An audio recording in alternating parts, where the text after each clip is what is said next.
Eu peço a você que abra em Josué, capítulo 7, versículos 1 a 26. Essa é uma passagem, irmãos,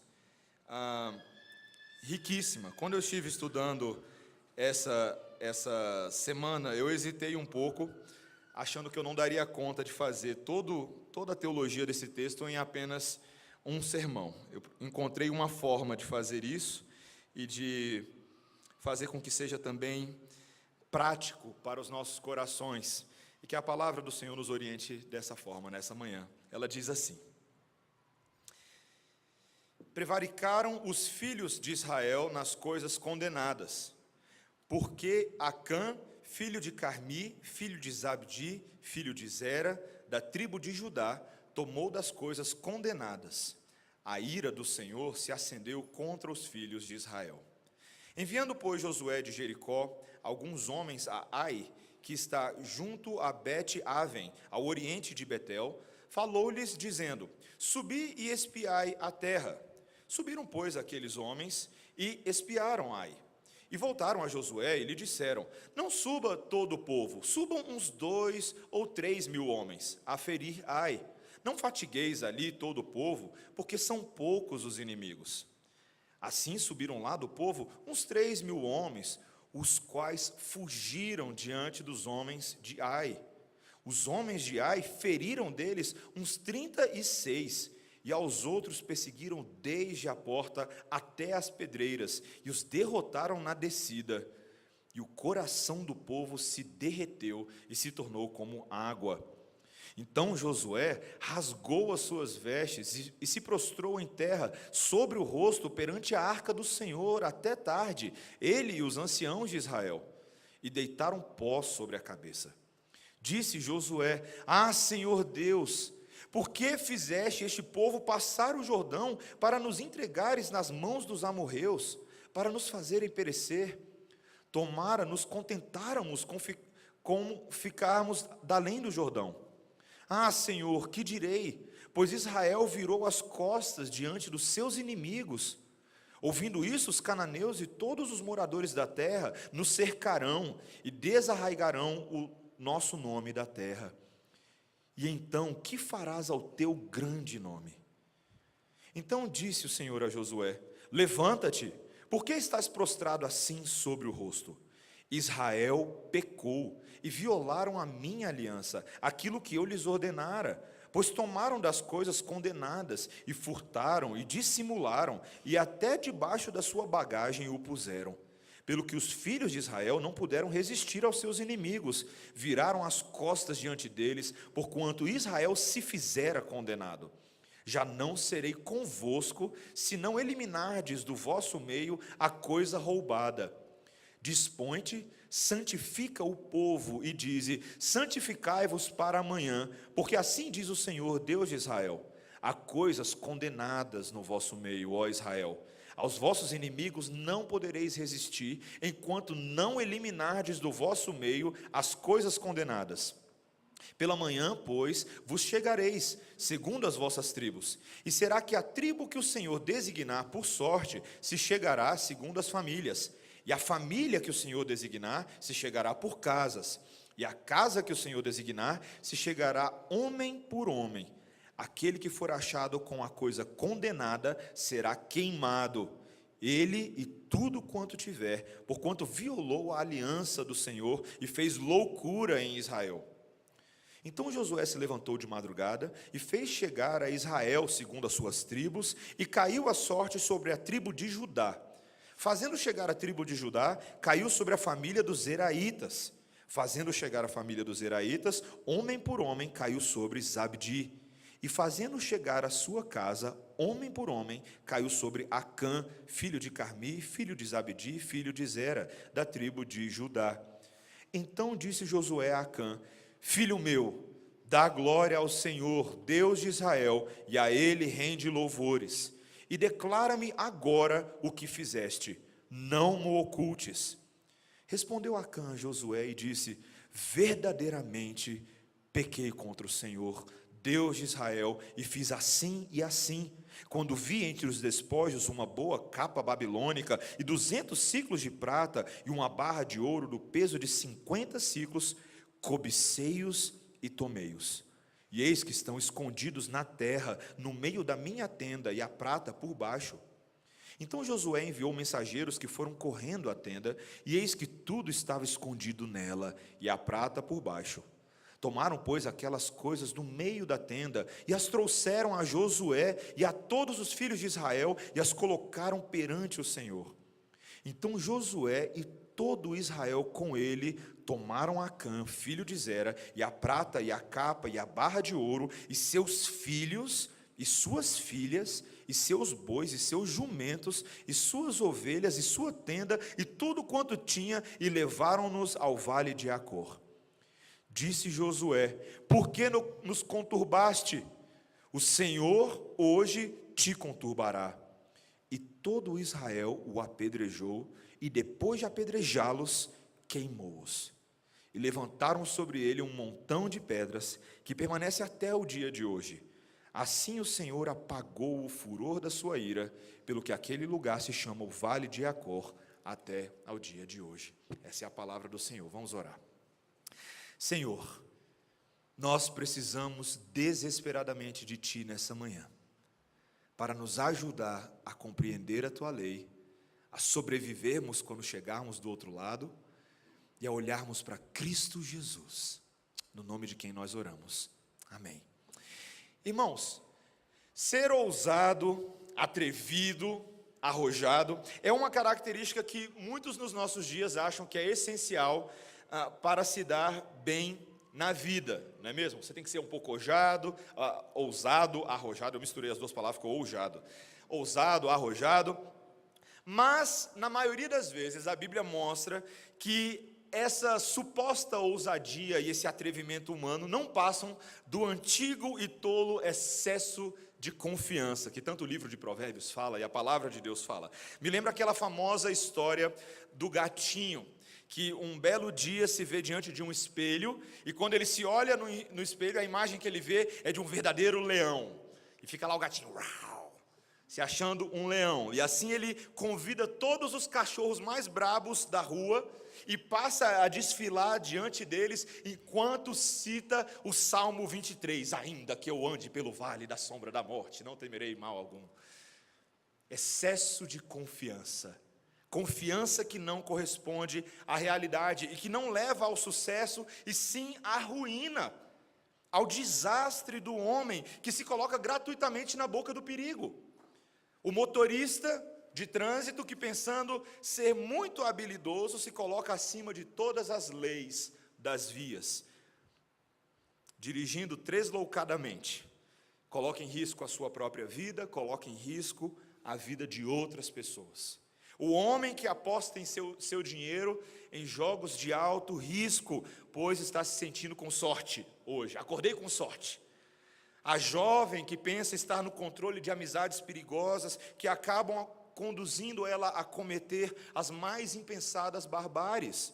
O excesso de confiança é justamente aquilo que costuma fazer o lutador abaixar a guarda diante de um adversário aparentemente mais fraco e mais inexperiente, mas quando ele menos percebe, já está beijando a lona e nem sabe explicar que caminhão o atropelou.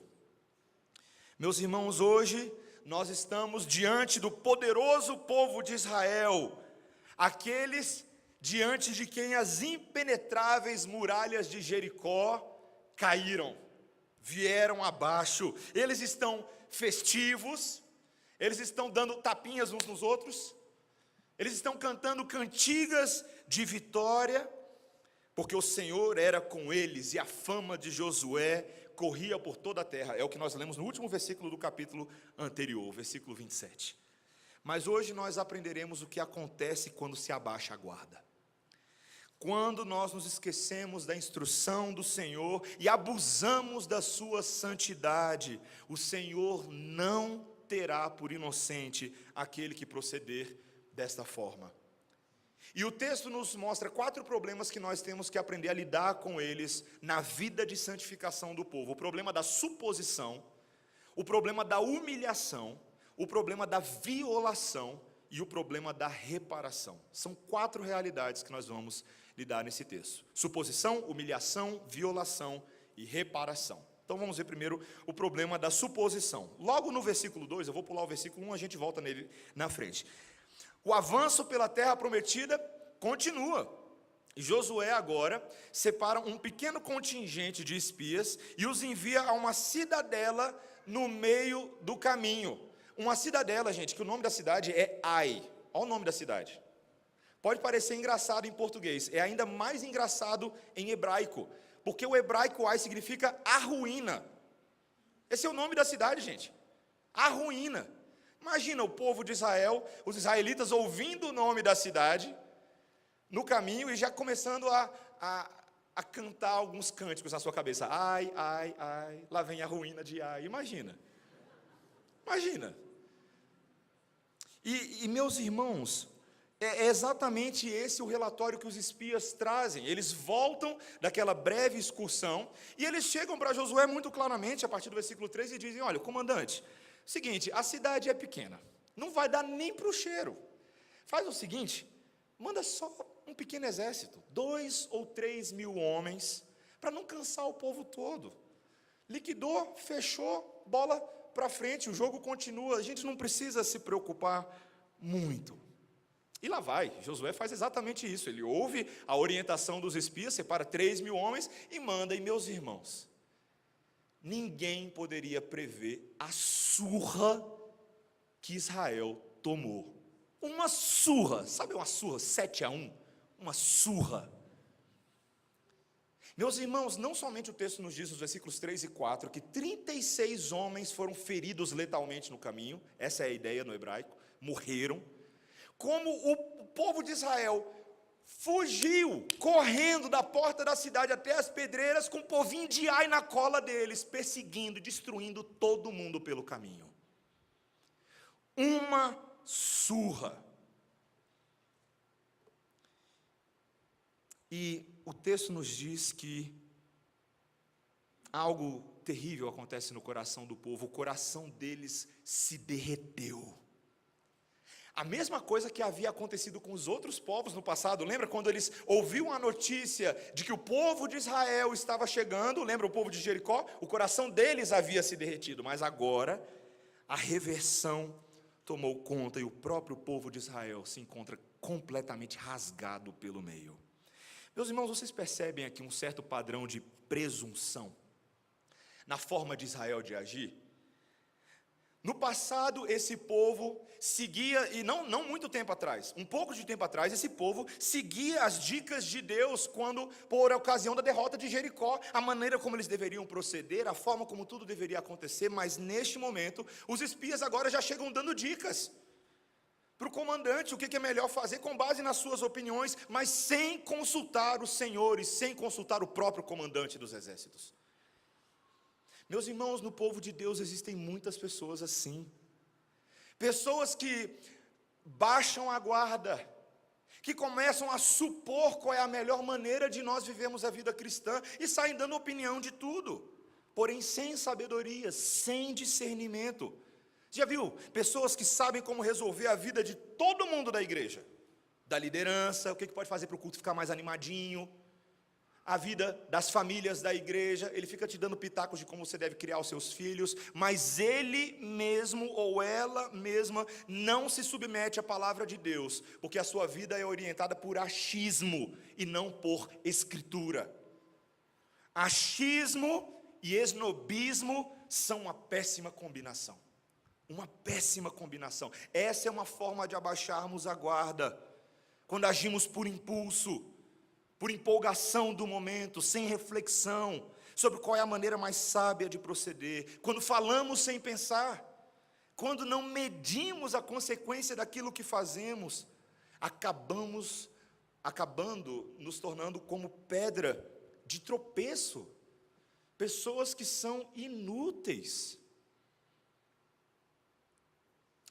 Presunção te transforma num presuntão na vida da igreja.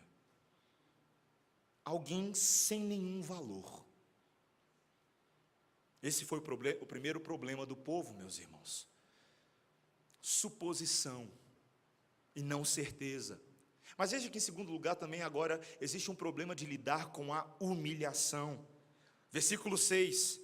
Então Josué rasgou as suas vestes e se prostrou em terra sobre o rosto perante a arca do Senhor até tarde, ele e os anciãos de Israel, e deitaram pó sobre a cabeça. Meus irmãos, aquela derrota, aquelas mortes pesaram profundamente no coração do líder Josué. O trem hebreu descarrilhou e ele nem percebeu como aconteceu. Ele rasga suas vestes, era um sinal de profunda contrição, coloca a boca no pó junto com os anciãos do povo, que cena, e eles ficam até tarde da noite diante da arca da aliança, lamentando, em luto profundo, lançando cinza sobre os seus cabelos. Esse é o sinal do lamento, o sinal do luto. E agora no coração deles existe uma gigantesca interrogação: por quê? Por que, Senhor? Por quê? Vejam, meus irmãos, essa é exatamente a atitude correta de um crente quando percebe o aparente desfavor de Deus sobre a sua vida. Ele não entra em crise existencial, ele não abandona tudo, ele vai até o Senhor em oração. Ele abaixa a cabeça perante a arca da aliança do Senhor, é o que Josué faz aqui. Ele se lembra dessa aliança. E ali ele apresenta suas dúvidas mais profundas, as suas angústias mais profundas. Ele reconhece o nocaute que ele tomou do pecado, o nocaute que ele tomou do seu inimigo. É assim que nós precisamos agir, meus irmãos. Nossas lágrimas têm que ser conhecidas não apenas dos nossos amigos, dos nossos pais, dos nossos colegas de trabalho, mas do Senhor em oração. E eles começam no processo de diagnóstico. Josué e os anciãos, como o texto vai nos mostrar nos versículos a seguir, começam a perceber o retrocesso de Israel, que essa desobediência representou um grande passo para trás, porque agora os israelitas se encontravam na mesma posição dos cananeus. E a pergunta de Josué, por ainda não entender, é: será que Deus falhou em levar o povo à terra prometida? Ele nota o padrão que vai começar agora, a partir deste momento, que Israel seria perseguido pelos seus inimigos. Os inimigos que antes estavam com medo, agora ganham coragem, novo fôlego, novo vigor. E Israel seria conhecido como um povo amarelão. Já ouviu essa expressão antes? Pipoqueiro, fujão, que vê o perigo e corre e bate em retirada. Mas, meus irmãos, Josué identifica uma coisa nos versículos 8 e 9, que não é apenas um problema com a reputação de Israel. Veja o que ele diz nos versículos 8 e 9. Ele diz assim: ah, Senhor, que direi? Pois Israel virou as costas diante dos seus inimigos.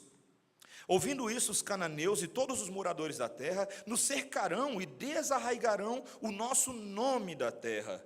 E então, que farás ao teu grande nome?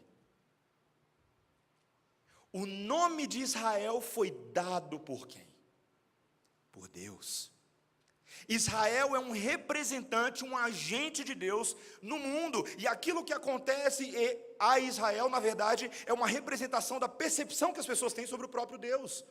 Deus havia garantido por meio de Abraão, em Gênesis 12, que ele faria de Israel, por meio de Abraão, um grande povo. Eles teriam um grande nome. Mas agora não era somente Israel que era conhecido como amarelão, mas Deus era visto como covarde.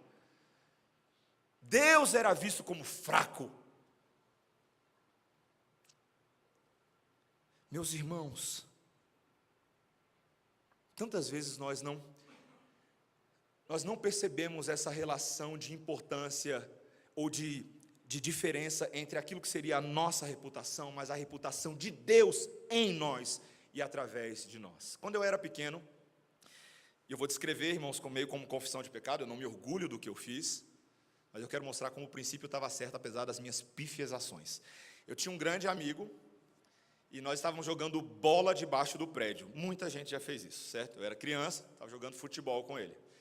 E não sei como aconteceu, mas de repente a gente teve alguma pequena desavença, ou pelo menos ele teve uma desavença comigo que eu não entendi o que foi, mas ele xingou a minha mãe.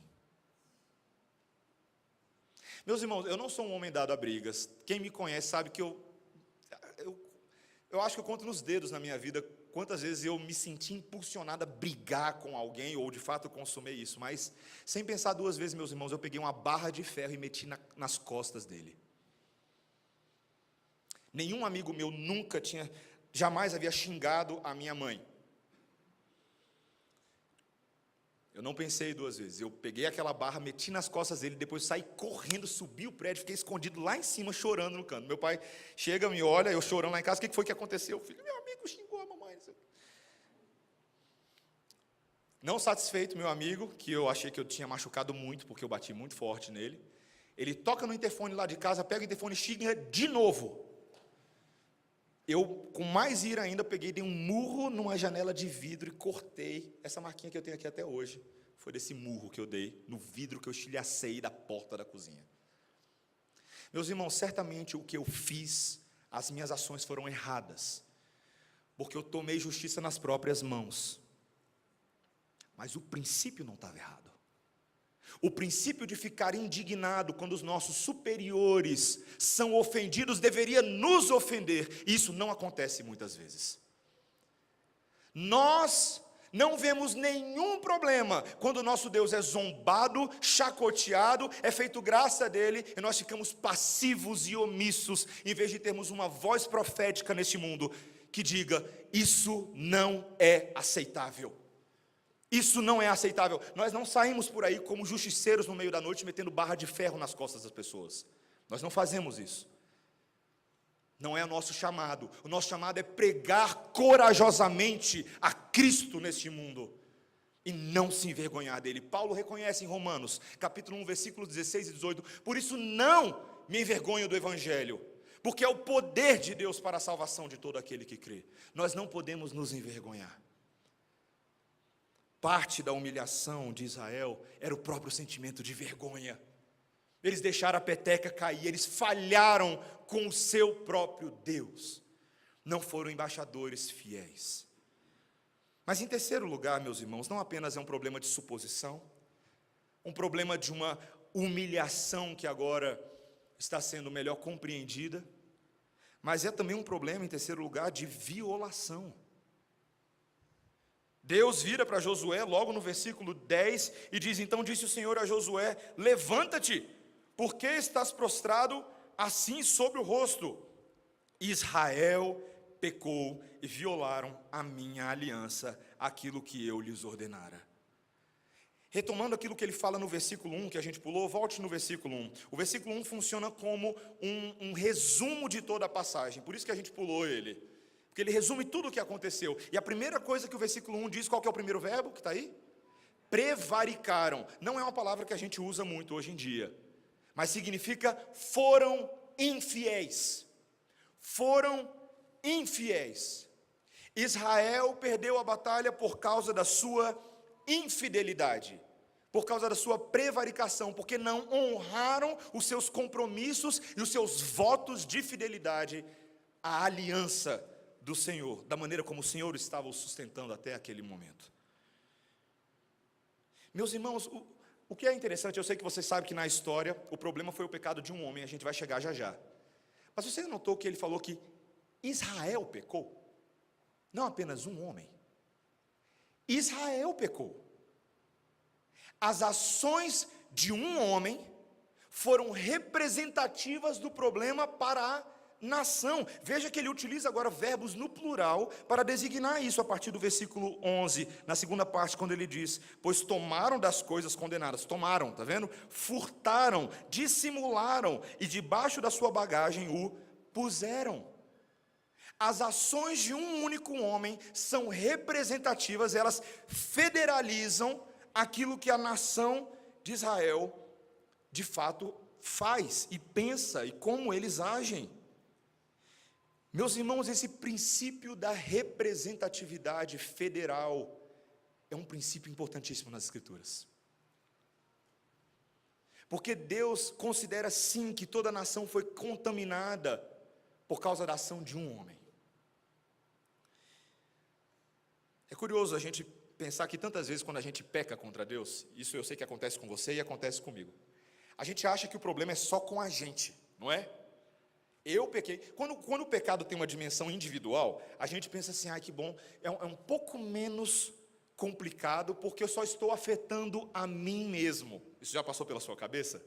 Quando eu faço tal coisa, meus irmãos, com Deus não é assim que funciona. O nosso pecado traz malefícios sobre nós e sobre aqueles ao nosso redor. Nossa família é vista como impura se nós, que somos representantes dela, eu digo aqui aos homens, por exemplo, aos cabeças da família, agem de forma errada. Quantos pais acham que eles não vão trazer prejuízo à família se somente eles fizerem coisas escondidas ou coisas erradas? Mas, meus irmãos, diante de Deus não é assim que funciona. Não é assim que funciona. As consequências desse pecado são para a nação inteira. E Deus afirma no verso 12, que Ele não permanecerá com Israel se eles não eliminarem a coisa que foi roubada. Isso aqui é absolutamente notável. Deus não pode coexistir com esse povo se aquilo que traz contaminação não for removido, expurgado. A santidade de Deus não permite isso. Meus irmãos, Deus é como nessa analogia, é como se fossem aqueles produtos químicos que, para de fato terem a sua funcionalidade, eles têm que se manter absolutamente incontaminados de quaisquer outras coisas. A luz de Deus não pode se misturar com trevas. E a ordem de Deus para Josué é que você precisa santificar o povo, purificar o povo, separar o povo. O povo precisa escolher ou Deus ou a rebeldia, ou o santo ou o seu caminho de pecado.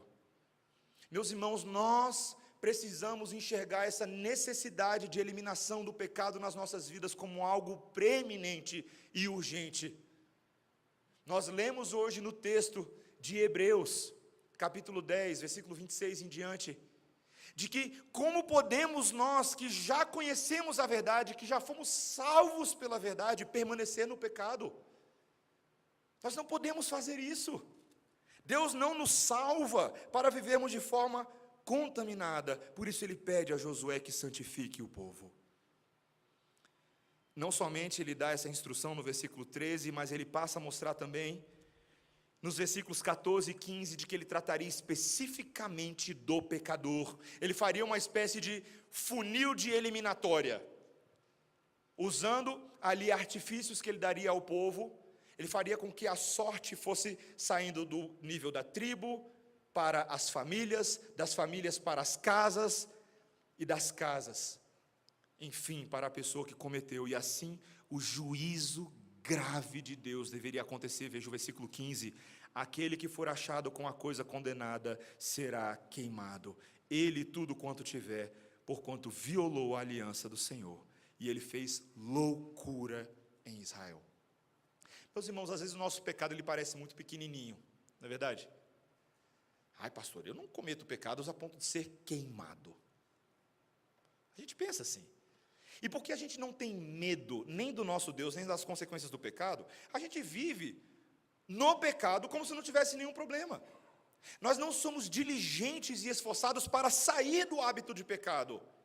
Nosso arrependimento muitas vezes é mais remorso do que arrependimento. Tem curta duração, prazo de validade pequenininho. Deus é santo, meus irmãos. Talvez essa seja uma das doutrinas mais centrais da Reforma Protestante. Há quem diga que seja a doutrina mais central da Reforma Protestante. A santidade de Deus. O falecido R.C. Sproul, pastor e teólogo reformado, a quem reputamos com tanta alegria, escreveu um livro que foi o livro mais famoso dele, A Santidade de Deus. E nesse livro ele começa claramente no seu primeiro capítulo dizendo: é impossível nós concebermos a vida cristã sem atentarmos para o peso e a glória da santidade de Deus. Não há condições. Porque se nós não fizermos isso, nós teremos uma visão distorcida do que significa viver para Deus, de quem Deus é, do que o nosso pecado é, e também de como buscar solução em Cristo, de como vivermos uma vida santa. A coisa é tão séria, meus irmãos, que neste momento agora em que o pecado será exposto na vida do povo, Josué vai levar o pecador, o culpado, a glorificar a santidade de Deus. Veja comigo o versículo 19. Depois de acontecer o funil de eliminação, o versículo 18 nos mostra que a sorte cai sobre Acã, filho de Carmi, filho de Zabdi, filho de Zera, da tribo de Judá. Versículo 19, então disse Josué a Acã, filho meu, dá glória ao Senhor, Deus de Israel, e a Ele rende louvores. Você já viu isso acontecendo em algum tribunal na vida? O réu está lá sentado, o juiz vira para ele e fala assim, antes de mais nada, dá glória a Deus aí. Você já viu isso acontecendo em algum canto? Canta aí um louvor a Deus, dá louvor. Já imaginou? Porque, meus irmãos, porque não há condições de entender a punição sem entender a santidade de Deus. Não há condições de entender os parâmetros pelos quais a disciplina do Senhor acontece, se a nossa mente e o nosso coração não forem tomados pelo peso da glória de Deus. E é isso que acontece, meus irmãos. Acã lhe passa a descrever o seu pecado. Ele diz claramente, no versículo 20, verdadeiramente pequei contra o Senhor, o Deus de Israel, e fiz assim e assim, quando vi entre os despojos uma boa capa babilônica, e 200 ciclos de prata, e uma barra de ouro, do peso de 50 ciclos, cobicei-os e tomei-os, e eis que estão escondidos na terra, por meio da minha tenda, e a prata por baixo. Comandante, eu vi um casaco bonito no meio dos despojos, me chamou a atenção, vi um dinheiro dando sopa, e eu peguei para mim. Ele descreve no padrão da queda do jardim do Éden, vi, cobicei, tomei. Não foi exatamente isso que Eva fez? Em Gênesis capítulo 3, versículo 6. Viu que era bom aos olhos, que bacana. Cobicei, meu coração alimentou, nutriu o desejo, tomei. Meus irmãos, às vezes a gente se pergunta, o que tem que acontecer no país, no Brasil, para ele ficar melhor? Tem que eliminar os corruptos, não é verdade? Como se a corrupção fosse um pecado que surgisse de forma massiva, lá nos escalões mais altos. A corrupção surgiu. Mas como que ela surge? No coração de cada eleitor, no coração de cada brasileiro, quando o padrão mais simples do vi, cobicei, tomei, se instala. O nosso coração corrupto não vê problema em passar a mão no dinheiro, em piratear uma internet, em piratear o Netflix.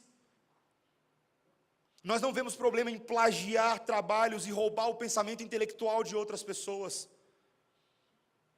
Nós não vemos problemas, porque é pequenininho. Meus irmãos, o problema é que eu e você constantemente violamos a aliança do Senhor.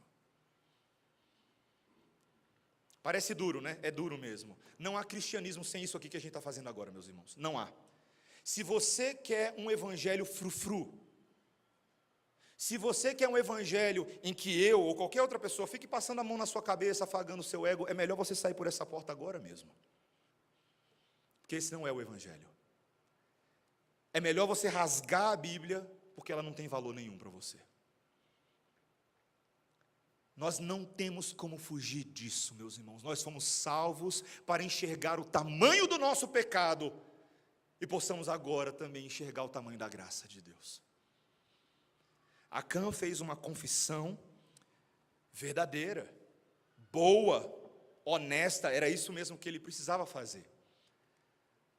Mas isso não o livraria das consequências e da punição do seu pecado. E essa é a última coisa que nós veremos, o problema da reparação. Veja que Josué, já iniciado o processo de disciplina eclesiástica junto ao conselho dos anciãos da Igreja Presbiteriana de Israel, Ele agora no versículo 22 manda o pessoal agora verificar a informação. Interessante, né? No início você tem os espias que vão verificar Ai. Agora você tem os mensageiros que vão verificar o problema de Israel. Versículo 22, Josué enviou mensageiros que foram correndo à tenda, e eis que tudo estava escondido nela e a prata por baixo. Toda boa disciplina eclesiástica, meus irmãos, tem que ter verificação das evidências. Ninguém pode tomar o testemunho de uma única pessoa, mesmo que fosse o próprio Deus indicando aqui, por meio das sortes lançadas, e deixar por isso mesmo. Precisamos nos certificar de que todas as coisas são conforme a confissão, para que haja verdadeira reparação, verdadeira punição. Mas, meus irmãos, as cenas que vão se suceder entre o versículo 23, ou a cena que vai suceder, o versículo 26, o final do texto, são daquelas passagens que às vezes a gente quer pular na nossa devocional, que é difícil de entender. O texto nos diz que agora todas aquelas coisas são tomadas da tenda de Acã, tudo que estava escondido por baixo da terra, toda a prata, todo o ouro, todas as suas posses, são trazidas diante de Josué, dos anciãos e de todo o povo. E o texto nos diz, meus irmãos, que não somente as posses materiais, mas os filhos e as filhas de Acã, versículo 24. E seus bois, e seus jumentos, e suas ovelhas. Josué faz uma pergunta para ele, agora diante de todo o povo: por que que você nos perturbou? Agora Deus vai te perturbar. E aqueles telespectadores que até aquele momento estão assistindo com grande terror a tudo que está acontecendo, agora são convidados a tomar em suas mãos pedras. E eles apedrejam Acã, e suas filhas, e seus filhos, e seus bois, seus jumentos, todas as suas posses. E depois, fogo é o que acontece. Meus irmãos, imagina você como israelita, imagina uma criança israelita de 5 anos de idade, um jovem, uma moça, assistindo e participando de tudo aquilo. Talvez você pense que eles estão tacando a pedra e pensando: ainda bem que não sou eu. Mas a cena que está sendo fixada e impressa nas suas mentes é de que Deus é santo e com Deus não se brinca. Qual é a condenação da Bíblia que fala sobre fogo eterno? O inferno. E o texto nos diz que ali é levantado um montão de pedras, no versículo 26, e assim o Senhor apagou o furor da sua ira. A ira dele foi derramada, satisfeita e expiada. Houve pagamento do pecado. E agora o povo está livre da ira de Deus. Meus irmãos, esse é um dos conceitos mais centrais do cristianismo. Alguém precisa pagar o preço pelo todo. Alguém precisa pagar o preço. Meus irmãos, esse texto é repleto de teologia bíblica centrada em Cristo Jesus. Repleto. A primeira informação que eu e você temos é que o homem que causou maldição ao povo era da tribo de Judá. Da tribo de Judá, no passado, veio maldição sobre Israel, mas da mesma tribo viria livramento. Porque o leão da tribo de Judá seria aquele que se colocaria em nossas vidas como um verdadeiro Acã. Maldito não pelo pecado dele, mas por causa do nosso pecado. Se você acha que a condenação de Acã é alguma coisa, pense na condenação que caiu sobre Jesus. A condenação de Acã foi a condenação dele mesmo, ele que fez. Mas e Jesus? Inocente, puro e santo diante de Deus, tem lançado sobre si agora o pecado de todo o povo de Deus em todas as eras, em todos os tempos. Meus irmãos, O nosso segundo Adão, Jesus, reverte o pecado do primeiro Adão. Romanos 5 nos lembra que por meio de um homem a morte entrou no mundo, mas por meio de um novo homem a vida entrou no mundo. E para que nós tivéssemos vida, reparação tinha que acontecer. Não há outra possibilidade, meus irmãos. Deus é santo, justo, sim, Ele é bom, misericordioso, maravilhoso, mas Ele é santo, e Ele não tolera que as coisas fiquem sem pagamento. E o texto nos diz claramente, o hebraico é tão interessante aqui, é tão impressionante. A descrição da ira de Deus durante todo esse texto é como se, o hebraico diz aqui, literalmente, como se o nariz de Deus estivesse quente e queimando sobre o povo. Mas no momento que o pagamento ocorre, o nariz de Deus repousa, a ira de uma face rubra é aliviada. Essa é a preciosa doutrina da propiciação de Romanos 3, 25 e 26, que acompanha a doutrina da santidade de Deus. Sim, o Deus Santo é justo e irado, mas também o Deus Santo nos envia a propiciação pelos nossos pecados. Aquele que se queimou em nosso lugar. Meus irmãos, o memorial da morte de Jesus não é um montão de pedras, é aquela cruz, que faz por nós algo maravilhoso. Se até este momento o sermão tem soado para você apenas como peso da lei, regozije-se na graça do Senhor agora.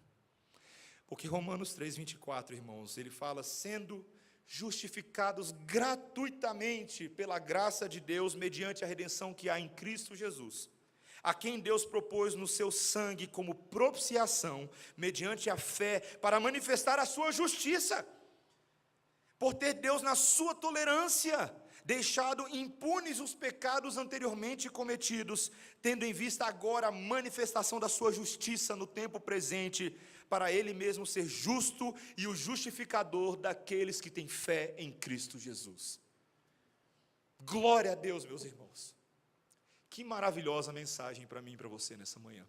Há esperança para nós. Nós não precisamos viver uma vida de pecado. Por quê? Porque já foi pago em Cristo Jesus. Eu e você não devemos mais escravidão às trevas. Você não precisa mais viver uma vida habitualmente de queda. Por quê? Porque Cristo Jesus se ofereceu por nós. E o sacrifício dele foi aceito. Ele tinha moeda de troca. Ele era bom, perfeito, justo. Nele não há traço de maldade. Ele viveu perfeitamente entre nós.